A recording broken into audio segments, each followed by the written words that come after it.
When I fell into active addiction and started using, it ruined my life, and it ruined obviously everybody around me's life, everybody who loved me.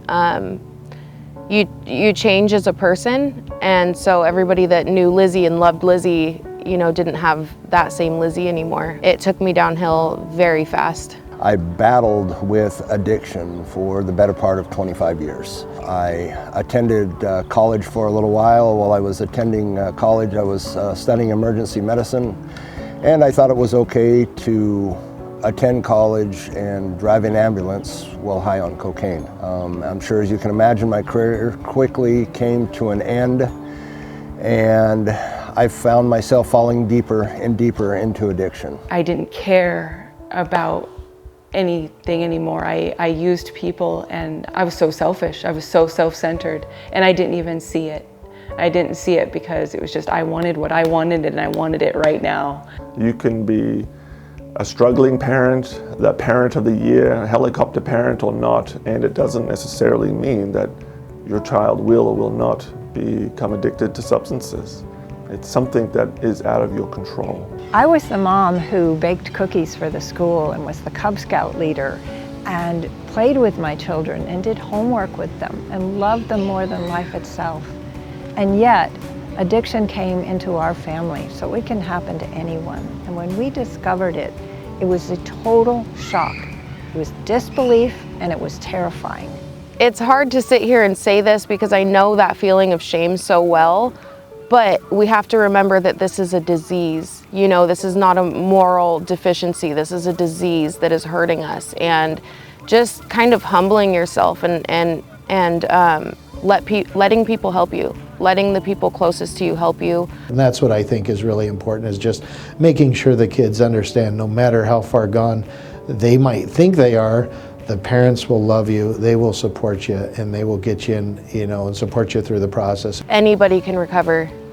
Anybody can recover. It doesn't matter how bad you think you are, or your past doesn't matter. All the decisions you made in active addiction don't matter. It was a big hope shot for me because I used to think that I was so bad, you know, that recovery was never possible for me, and it just takes hard work. What was my moment of clarity was where I got to hear stories from other people that have worked a program, that live the steps, that have gone before me and gave me hope through their stories by saying, you know, if I can do it, you can do it. If anyone, anyone can become ill and anyone can become well. And so even if you think that you have made the absolute worst mistakes of your life, that no one will ever forgive you, that you will never have a second, third, fourth chance, that you will never get your life together, you absolutely can. Right now, people have to travel a long ways just to go to detox or go to treatment. And at that point, they're so heavy in their addiction that they don't even make it. You know, they could be on their way, or they could have a bed date set, and they won't make it. So if it was here and it was more accessible to people, it would literally be saving lives. Starting a rehab center here is a fantastic idea. I'm glad that we're finally moving toward that right now. Because the resources in the past have been, I could get them to help immediately that day maybe, that they are having that moment, but then what happens after that? You know, and that's the part where I think the resources need to be there. In the past, I don't think they were there. I've heard the term trying to find beds. You know, I'm a police officer, I don't find the beds for them, but you know, it's like much more difficult than, you know, we think.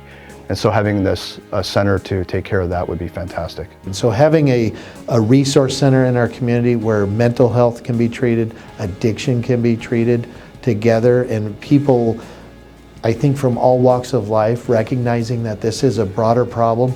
We don't fault the person that gets cancer. We don't fault people that, you know, get other ailments or diseases. That's what this is. And I think when we recognize that, hey, this is it's a medical condition. Even though it's mental health, it's a medical condition. Let's get you treated. Let's get you into a place where you can receive treatment. Those beds fill up fast.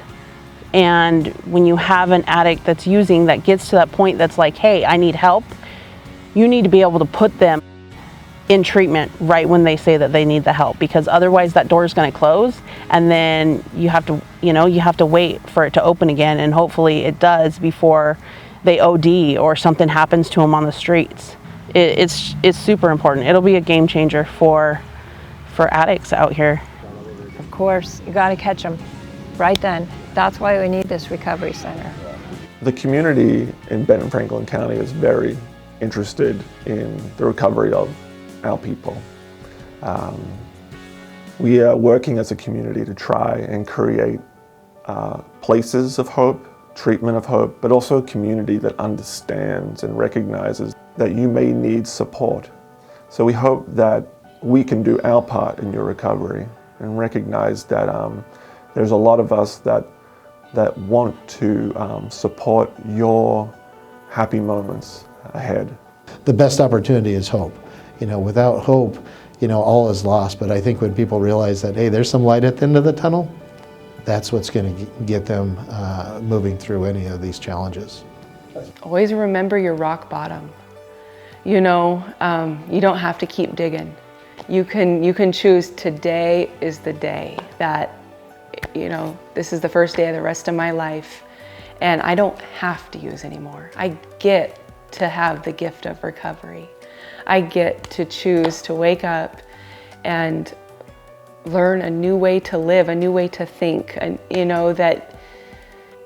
to love your family, to truly, those that are in your life, your family, your friends, don't take them for granted.